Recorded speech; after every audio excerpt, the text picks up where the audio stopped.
So I believe this is Darwin looking for a place to lay eggs, because her head is officially in the ground. I'm just sitting reading, and I look over and the ground's moving, and she's in it. As you can see, I have some lovely stuff placed around her tank. Those are like food dishes. I leave them in here so the isopods can eat stuff. But she shouldn't lay fertile eggs, in theory, because I mean, she was with, who was it? I'm trying to think. Garfunkel. She was with Garfunkel for a little while, but I don't think they mated. But I wouldn't be surprised if she did lay eggs, I guess. But it's pretty interesting that she's down in the ground. Okay, guys, so I think Darwin's laying her eggs right now. Wait. It's really hard to see down there, but that's... can't really see her. Right. She's back there in this little area here, and I think she's laying her eggs, so I'm gonna leave her alone, but I wish there was more light, but yeah, she's laying her eggs right now. So in between that last clip and the next clip, I took one of the eggs out of the ground that night after I'd taken a shower. I found it and I pulled it out with tweezers, and I put it in kind of a rough incubator because she had been in with Garfunkel, and I was thinking that it was a possibility that they were fertile. So I did that, but I just put it on like substrate rather than any type of incubating medium, because I didn't have any type of incubating medium. And then I dug out the next egg the next morning, and she actually laid them in this area, but now I've since filled it with more soil. But now I'm going to move those onto vermiculite, like I want to say a day or two later or something like that. So I'm going to go ahead and put these crust cooker eggs into vermiculite. So as you can see, the temperature is about 76 and 96 humidity right there. So I have the eggs up here because this is the only place that it was about 70 degrees at nighttime. Because I don't have a thermostat or any way of heating currently, but I will be getting that, and I don't even know if these are properly fertile. I'm actually going to look real quick, but I don't know. So I want to continue keeping them in this container. I know I should probably just fill up this plastic shoebox, but I don't really want to. Here I have vermiculite.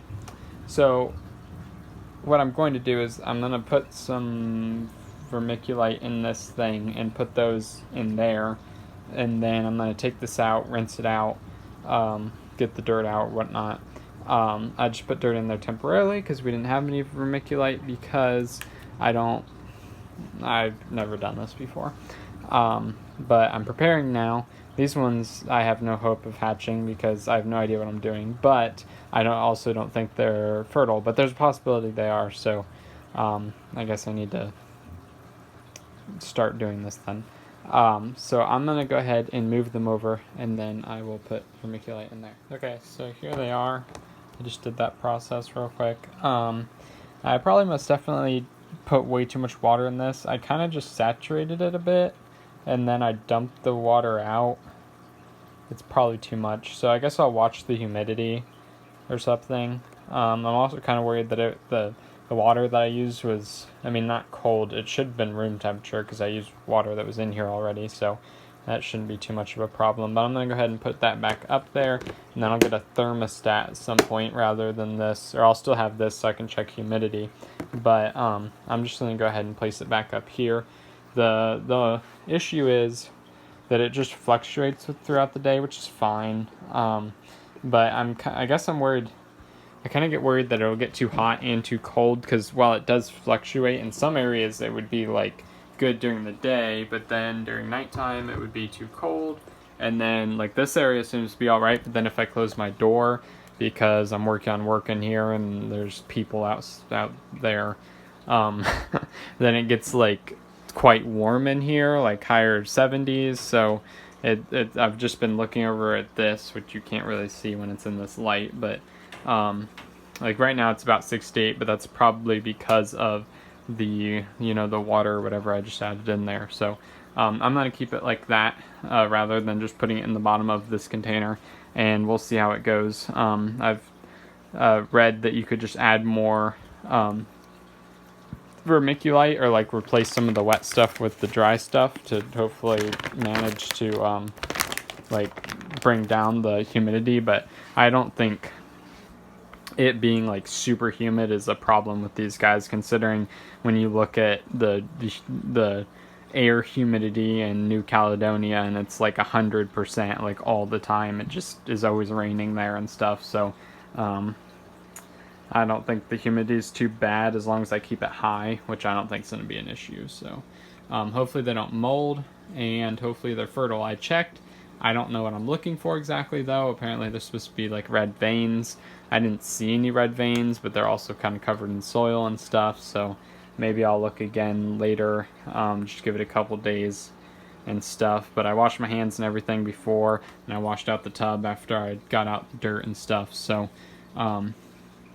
someday I'll hatch crested geckos. I don't know if it's these 2 eggs. I don't know if it's the next 2 eggs. But the real problem right now is that, well, I don't have any type of proper incubator set up, which is fine.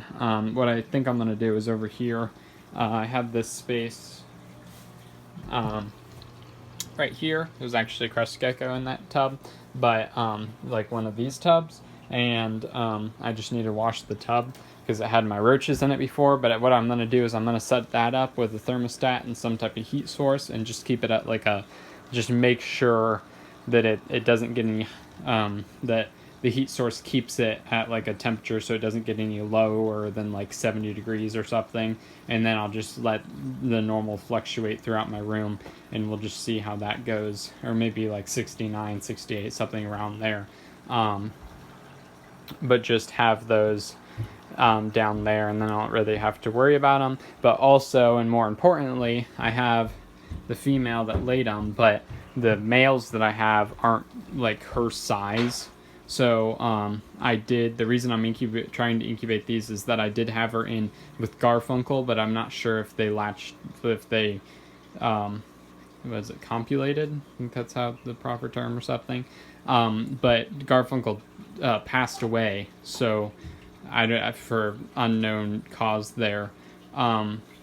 So that's the reason I would be worried. Like if these were his babies, then that would be cool, I guess. But yeah, the 2 males that I have aren't super big. I'm thinking that they're more the size for who is it?